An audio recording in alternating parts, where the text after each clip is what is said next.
Fruit വാങ്ങാനുള്ള പൈസ ഉണ്ടോ? ഇല്ല. അത് അപ്പം ഡെയിലി പലിശ കൊടുക്കുന്ന ആളുണ്ട്, ഓരോന്ന് പൈസ വാങ്ങും. എന്നിട്ട് മൊത്ത കച്ചവടം മാർക്കറ്റ് ഒരു ഫ്രൂട്ട് വാങ്ങി, അത് ഒന്നുകൊണ്ടിൽ മറ്റൊക്കെ കുറച്ച് അപ്പുറത്തപ്പുറം കൊണ്ടേ വിറ്റ് വൈകുന്നേരം ആകുമ്പോൾ ഫുള്ള് വിറ്റാൽ ആ ലാഭം കിട്ടിയതിൽ നിന്ന് ഈ ഒരു ദിവസത്തേക്ക് വാങ്ങിയ 10,000 രൂപക്ക് ഒരു പലിശ ഓരോരുത്തർ ഒരു പലിശ ഉണ്ട്. അത് 500,000 ഒക്കെ ആണെങ്കിൽ അത് ദിവസത്തേക്കാണ്. 360 റോക്കറ്റ് വലിച്ചേക്കും. ആ സാധനം കൊടുത്താൽ ഇവന് നഷ്ടമില്ല. എന്താ ഇവൻ രാവിലെ ഉറങ്ങിയതൊന്നല്ലേ, വൈകുന്നേരം പോകുമ്പോൾ വീട്ടിലെ സാധനത്തിന് ചെലവിനുള്ള പൈസ ഉണ്ട്. ഇങ്ങനെയുള്ള ആളുകൾക്ക് ഇടക്ക് അവിടെ വർക്ക് ചെയ്തിരുന്ന ഒരു ബാങ്ക് പലിശരഹിത കടം തരാന്ന് പറഞ്ഞു പലിശരഹിത കടം കൊടുത്തു. ആ പലിശരഹിത കടത്തിൽ നിന്ന് ഇവർ ഓരോ ദിവസവും ഏൺ ചെയ്തു. പിന്നെ ഒരു ഘട്ടത്തിൽ ഇവർ പറഞ്ഞു നമ്മളെ കടമൊക്കെ തീർന്നു, ഇപ്പൊ ഈ കാശ് നിങ്ങളുടേതാണ്, ഇപ്പൊ നിങ്ങൾ ഇതിന്റെ കൂടെ വേണ്ട, ഇനി പുറത്തുനിന്ന് വാങ്ങണ്ടില്ല, നിങ്ങൾക്ക് അങ്ങനെ ചെയ്യാം. അപ്പൊ അങ്ങനെ ചെയ്ത ഒരു ചരിത്രവും. പിന്നെ നിങ്ങളുടെ മുമ്പിൽ ഇപ്പൊ നിലവിലുള്ള ഇസ്ലാം ബാങ്ക് അറിയോ? ഇപ്പോഴും ബാങ്ക് 1000 കോടിന്റെ മുകളിലായപ്പോഴും ബാങ്കായിരുന്നു. നേരത്തെ അവർ ഔദ്യോഗികമായിട്ട് കാശ് ഉണ്ടാക്കിയത് എവിടെ അറിയോ?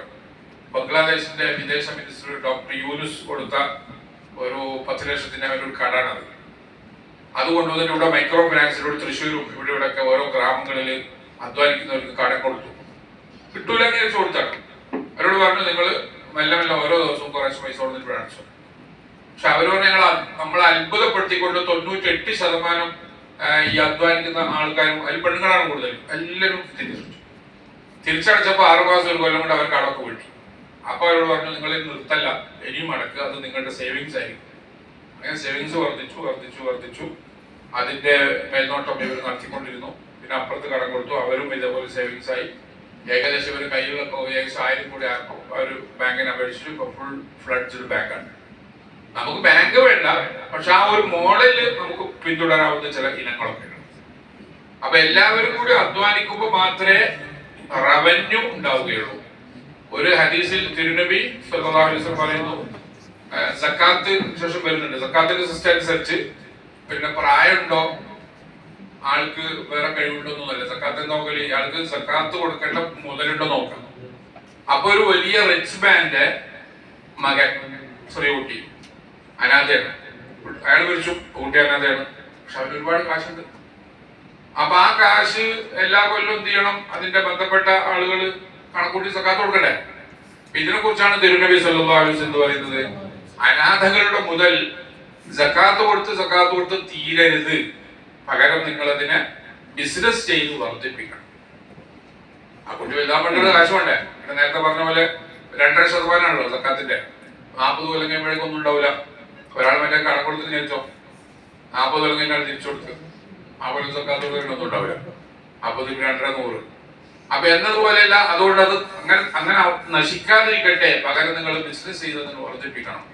അപ്പൊ നേരത്തെ ഞാൻ പറഞ്ഞതിലൊക്കെ ആകപ്പാടെ വന്നിട്ടുള്ളത് നമുക്ക് പറ്റിയ ഒരു ബിസിനസ് ഇടം, ഹലാലായ ബിസിനസിന്റെ ഒരു ഇടം. അത് ഞാൻ തന്നെ പേഴ്സണലി ഇൻവോൾവ്ഡ് ആണോ, അല്ലെങ്കിൽ ഞാൻ അതിന്റെ കൂടെ നടന്നുകൊണ്ടാണോ, അല്ലെങ്കിൽ ഞാൻ ഇതുപോലെ കാശ് കൊടുത്തിട്ട് മറ്റൊരു പണി അറിയുന്ന ആളുകൊണ്ട് പണിയെടുപ്പിച്ചിട്ടാണോ എന്ന് ആലോചിച്ച് അതിനൊരു കൺസൾട്ടൻസി നമ്മൾ IPF പോലത്തെ തരും. അത് വെച്ചിട്ട് നിങ്ങൾ എന്ത് ചെയ്യണം, നമ്മുടെ കയ്യിലുള്ള ഏറ്റവും ചെറിയ എമൗണ്ട് ആണെങ്കിൽ പോലും അതിനെ യൂസ്ഫുൾ ആയ രീതിയിൽ ഉപയോഗിച്ച് കാശ് വർദ്ധിപ്പിക്കുന്ന ഹലാലായ രീതികൾ കണ്ടെത്താൻ വേണ്ടിയുള്ള ഒരു തുടക്കമാവട്ടെ നമ്മുടെ ഈ ശില്പശാല. ഇതിൽ തന്നെ ഇത് അവസാനിക്കാനല്ല. സക്കാത്ത് കാൽക്കുലേഷൻ ഞാൻ കൊടുത്തിട്ടുണ്ട്. ഞാൻ വിശദമായ ക്ലാസ് ഒന്നും എടുക്കാൻ ഉദ്ദേശിക്കുന്നില്ല, വെറുതെ പറഞ്ഞു പോയുള്ളൂ. Gold, silver, cash, business, service sector, ഇത്രയുമാണ് സക്കാത്തുള്ളത്. ഗോൾഡിന്റെ വളരെ ക്ലിയർ ആണ്. കയ്യിലുള്ള ഗോൾഡ് 85 ഗ്രാം ഓർ മോർ ഗോൾഡ് ഒരു കൊല്ലത്തിൽ കയ്യിലുണ്ടെങ്കിൽ, ഏത് ഗോൾഡ്? ആഭരണമല്ല, സൂക്ഷിപ്പായിട്ട് ആഭരണ രൂപത്തിലുള്ളത് തന്നെയും സൂക്ഷിപ്പാക്കി വാങ്ങിയാണ് അതിന് സക്കാത്തുണ്ടാവും. രൂപ ആഭരണത്തിനാണ്. എന്തിനാ വാങ്ങിയത്? ഭയങ്കര കൂടല്ലേ, അപ്പോ ബുക്കാം ചോദിച്ചു വാങ്ങിയതാണ്. പിന്നെ ആഭരണമായാലും കൊണ്ടില്ല, അത് സക്കാത്തുണ്ടാവും. ശാഫി മതം അനുസരിച്ച് സ്ത്രീകൾക്ക് വേണ്ടി ധരിക്കാൻ എന്ന ഉദ്ദേശത്തോടെ വാങ്ങിയ അമിതമല്ലാത്ത ആഭരണങ്ങൾക്ക് സക്കാത്തില്ല. ഷാഫി മതബിന്റെ മാത്രം ഓപ്ഷനാണ്. ഹനഫി മതബിൽ എല്ലാ ആഭരണത്തിനും സക്കാത്ത് കൊടുക്കണം. അപ്പൊ ചില ആളുകൾ ഇങ്ങനെ നമ്മൾ ലോക്കറിൽ വെച്ച പിന്നെ ആഭരണം ഉണ്ട്, ഉസ്താദ് പറയും സക്കാത്ത് കൊടുക്കേണ്ടത്, പക്ഷെ എന്നിട്ട് നമുക്ക് ഈമാൻ നിൽക്കുന്നില്ല. അങ്ങനെ വല്ലാതെ ഈമാൻ നിൽക്കാതിരിക്കണ്ട. നിങ്ങൾ അങ്ങനെ തന്നെ ഹനഫി മതബിൽ പോയാൽ മതി, ഒരു എക്സെപ്ഷനും ഇല്ല. ഫുൾ എമൗണ്ട് 2% സക്കാത്ത്. അപ്പൊ ഇങ്ങനെ വഴികൾ തിരഞ്ഞെടുക്കാവുന്നതാണ്. അപ്പൊ ഗോൾഡ് 84% ഗ്രാം ഓർ മോർ, അത് പ്യൂർ ഗോൾഡ് ആണ്. ഇപ്പൊ 10.5 പവൻ എന്ന് പറയും. 10.5 പവൻ പ്യൂർ ഗോൾഡ് ഉണ്ടാവണമെങ്കിൽ ആഭരണ സ്വർണ്ണമാണെങ്കിൽ 22 ക്യാരറ്റാണ്, 11.5 പവൻ വേണം. അല്ലാണ്ട് അതിനുള്ളിലുള്ള ചെമ്പ് കളഞ്ഞിട്ട് ബാക്കി 10.5 പവൻ ഉണ്ടാവുള്ളൂ. അതൊരു കൊല്ലം കയ്യിലുണ്ടായാൽ 2.5% പൊന്നായിട്ട് തന്നെയാണ് കൊടുക്കേണ്ടത്, പൈസ അല്ല. സിൽവർ, വെള്ളി ഒരു 600 - 5 595 ഗ്രാം ഓർ മോർ വെള്ളി ഒരു കൊല്ലം കയ്യിലിരുന്നാൽ അതിന്റെ 2% സക്കാത്ത്. Cash, ഗോൾഡിനും സിൽവറിന്റെയും പകരമാണല്ലോ cash. ഇന്നും ലോകത്ത് എല്ലാ ഭാഗത്തും ഈ ചർച്ച നടക്കുന്നുണ്ട്.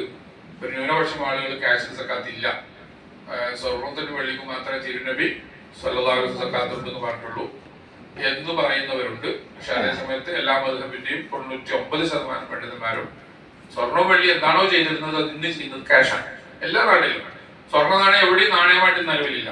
ദീനാർ എന്നൊക്കെ പേരുണ്ടെങ്കിലും ദിർഹം പേരുണ്ടെങ്കിലും ഒറിജിനൽ സ്വർണ്ണ വെള്ളി നാണയം എവിടെയില്ല. അപ്പോ പകരമുള്ളത് ക്യാഷ്. അപ്പൊ ക്യാഷ് ആകുമ്പോൾ ക്യാഷിന്റെ സക്കാത്തിന്റെ എമൗണ്ട് എങ്ങനെ കണ്ടുപിടിക്കും? 2 വഴിയാണല്ലോ. ഒന്ന് വെള്ളിമാനം, ഒന്ന് സ്വർണ്ണമാനം. സ്വർണ്ണമാനാണെങ്കിൽ വളരെ ഹൈ ആയിരിക്കും, കാരണം 10.5 പവൻ ഇന്നത്തെ അവസ്ഥക്ക് 1 ലക്ഷം തന്നെ അല്ലേ, 10 ലക്ഷം എന്തായാലേ സക്കാത്ത് കൊടുക്കേണ്ടി വരും. സ്വർണം വെള്ളിയാണെങ്കിൽ അത്രയൊന്നും വേണ്ട, കേവലം